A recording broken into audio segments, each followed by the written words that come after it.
Hi, and welcome to our 80th episode of The Little Inside. Surprisingly, my name is still Toby, and this week I'm going to talk a little bit about the meditation posture. So let's get started right after the intro.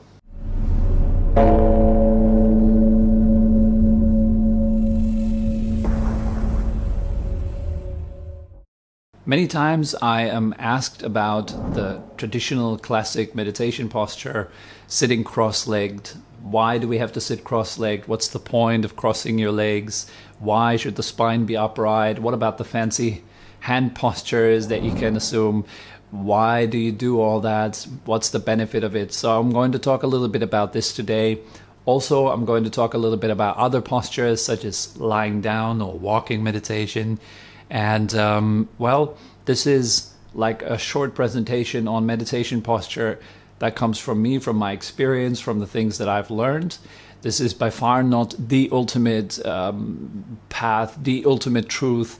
It's just something that is based on my own experience. And if it resonates, good. If it doesn't resonate, I'm sure you will find somebody that can give you more detailed explanations or a more in-depth approach. As usual, I would always recommend that it is best to follow exactly what your teacher teaches. So if you are if you are learning in a system, for example, like let's say Zen Buddhism, then you follow that, right? If you learn in the Tibetan tradition, then you follow their instructions on posture.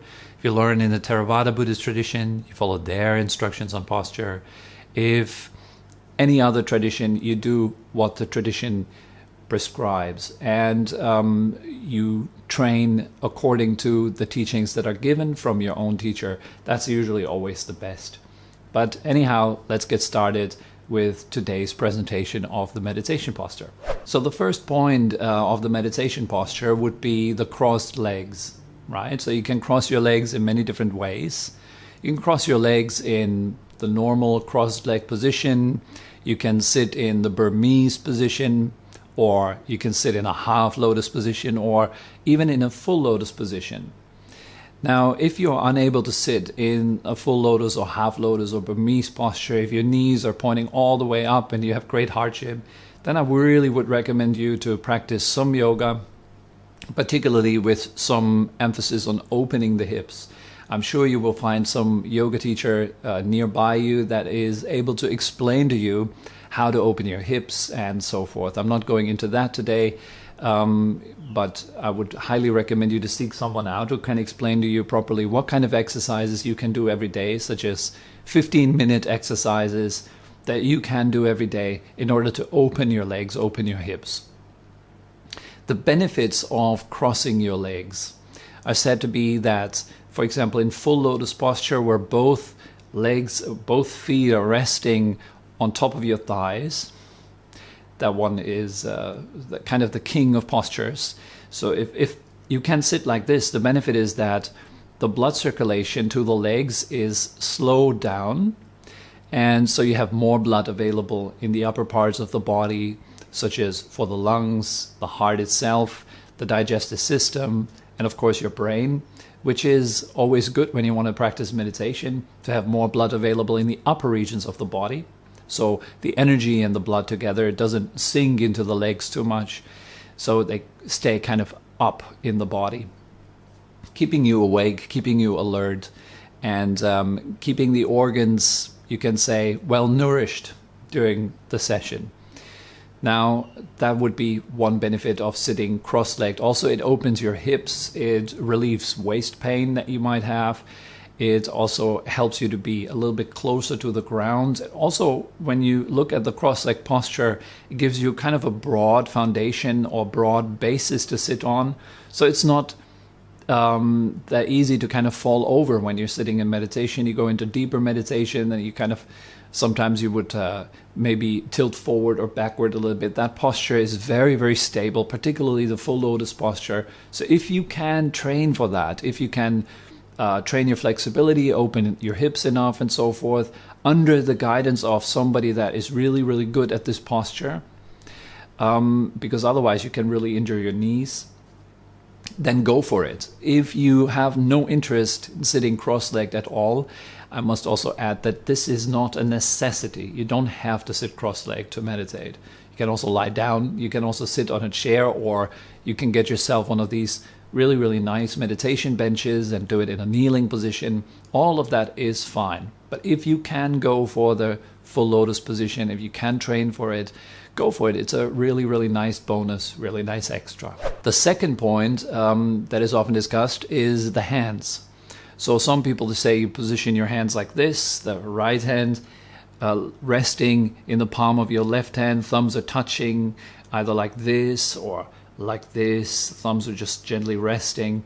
So, or you can also put your hands palms facing down on your knees, resting on your knees. Or alternatively, you can have your palms facing up and so forth.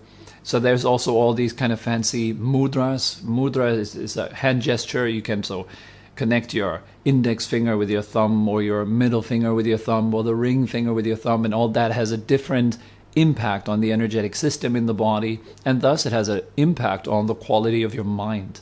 However, when you are a beginner in meditation practice, and when your mindfulness is not really, really, really refined, that doesn't make a big difference.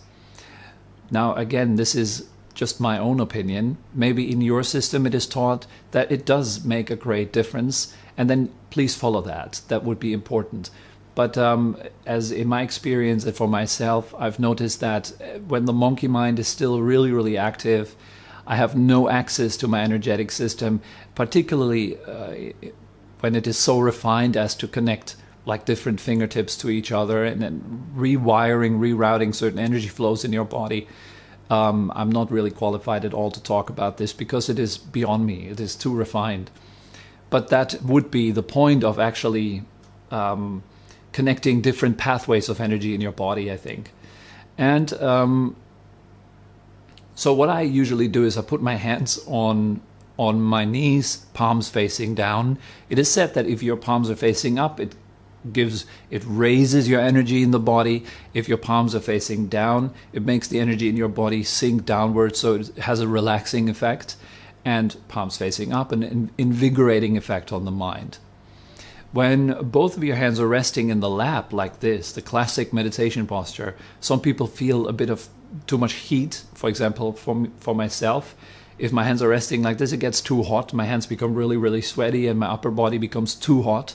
So I prefer to kind of open my arms and open my hands and just put them on the knees.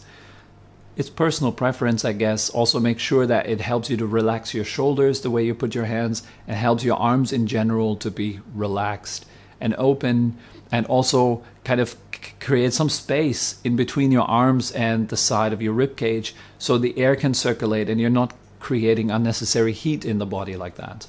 The third point would be your spine. The spine always should be erect. It should be straight, like a stack of coins that you put above each other. Now, when you sit like this, you want to imagine that maybe your head is a bit like a bowling ball and you put it on top of that coin stack, and the weight of your head is directly translated down into the cushion. That would be the idea. Okay, so you don't want to have this arching back, forward arching or backward arching, round back or something like this. Really aim for a nice and straight spine. Again, this is something your yoga teacher can help you with, and you can practice that in front of a mirror, really checking onto yourself, or telling, your spouse to take a picture from your side while you're sitting to kind of control how you're sitting, get a feel for it, really work on that. The benefits of actually straightening your spine is that you're straightening your central nervous system. You're also straightening the entire upper body, opening it up, which allows for deeper breathing. So you can nourish yourself with more oxygen, particularly the brain. And it straightens out the blood vessels in your upper body as well, in such a way that the brain receives more blood, more nourishment, more oxygen. Thus, it translates into greater clarity during your meditation practice. The next point would be your shoulders. Now, your shoulders should be slightly arching backwards. So you want to what you can do is roll your shoulders back and then let them drop. And that would be a good posture for your shoulders. Don't push too much. You shouldn't have too much tension in your shoulders at all.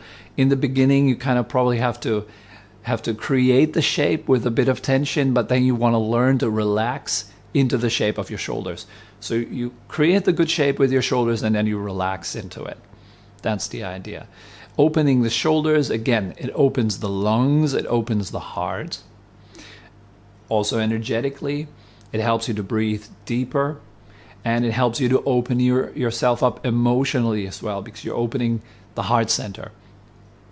With relaxed shoulders, obviously, you save yourself from the trouble of creating shoulder pain, stiff shoulders, and putting a lot of stress on your neck. The fifth point is your neck and your throat. So what you want to do is you want to bring your head back, tuck the chin in a little bit. Now, you want to be careful not to let the head fall down forward like this. Also not going up like that, okay? So if I'm showing you from the side, so that would be wrong, sitting in meditation like this or like this, okay? So instead, bring the head back, tuck the chin in slightly, and keep the whole posture as relaxed as possible, okay? So for me, in my case, I'm not having a perfect posture because most of my spine is metal, it's titanium, it's fixed into position. I had a very severe scoliosis when I was younger, so it creates a bit of a trouble. But anyhow, whatever you can do, you might have back problems as well. So whatever you can do, you just gently pull your chin back. Again, not forcing, please, just very gently. It locks the energy into the lower part of the body, so the heat that is created from proper posture through circulation of energy and blood doesn't move up into the head and translates into dry eyes and a very dry mouth and so forth. So that's the function of kind of tucking your chin in a little bit. Also, it opens the base of your skull, which is a very, very important point. It's where the rest of your nervous system connects to the brain, also where all the important blood vessels connect up to the brain. So if you can straighten the base of your skull out, if you can open these two very, very important points, it will give you an additional boost of mental clarity, it will optimize your breathing, and it will help you to avoid upper back pain. The sixth point would be your tongue. The tongue should be up on the roof of your mouth, okay, just behind the upper row of teeth. The tongue acts like a little bit like a switch. It connects an energy circuit that exists in the body, a very important energy circuit. Also, it will have the function very, very practically, very directly of keeping you from having to swallow all the time during your meditation practice. Keeps the mouth nicely hydrated, and also, it keeps you from having to swallow. The final point are your eyes. Your eyes can either be half opened, like you want to look into the space in front of you, or they can be closed. Now, some people say when I close my eyes, my mind is particularly wild and it has a lot of fantasy and a lot of thoughts. When I open my eyes, that's not the case. Other people say when I close my eyes, they get very dry and hot.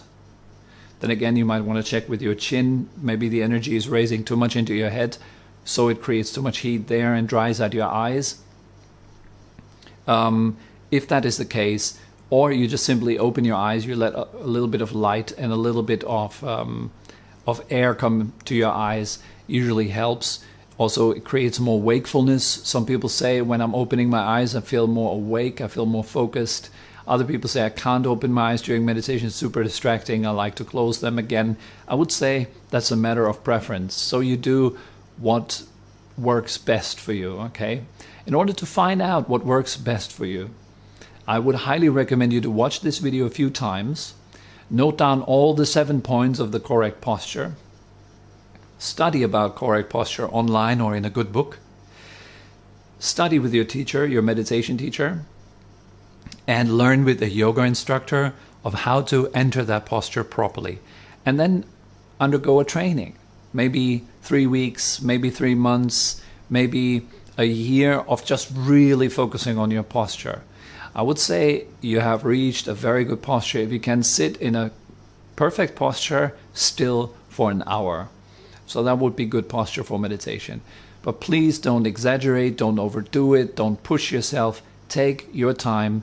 take it easy. It is not that important. It's an added bonus to your meditation practice. Now, when it comes to lying down and other postures, here it would be important to test yourself and check yourself. If you lie down on your back and you constantly fall asleep, that is not a good meditation posture for you. Then you should rather sit up. You have a little bit of tension. It serves you to keep you awake during the meditation practice. It's more easy to stay alert during the meditation practice if you're sitting. If you're lying down, you usually get too relaxed. So it is a good posture to relax. It is also a good posture to go to sleep at night. And when you lie down in your bed, certainly this is a posture to practice mindfulness in, like all the other postures, such as walking or standing. The Buddha mentions 4 postures: walking, standing, sitting, and lying down. This is where we should practice mindfulness. In other words, actually, it means all the time. So we should practice mindfulness in all the postures all the time when we can. For deep meditation, however, you want to really practice in a proper posture, whether you're sitting on a chair or cross-legged or on a meditation bench. The key point is the spine should be upright. You shouldn't lean anywhere, and the body should be relaxed. So these are the 2 qualities of good posture in brief: upright and relaxed. Make sure that both are always there when you meditate. So this brings this episode about posture to an end. I hope you enjoyed it. I hope it gave you a little insight about the meditation posture and helped you a little bit with your studies. And let me know how you're training it. And if you have any tips, please write them down in the comment section below. I would be really, really interested in knowing how you practice your posture and what you found to be important. Please share. Okay, so for now I will leave you, and I'm looking forward to see all of you again next week for episode 81, and wish you all a wonderful, nice week. Bye-bye.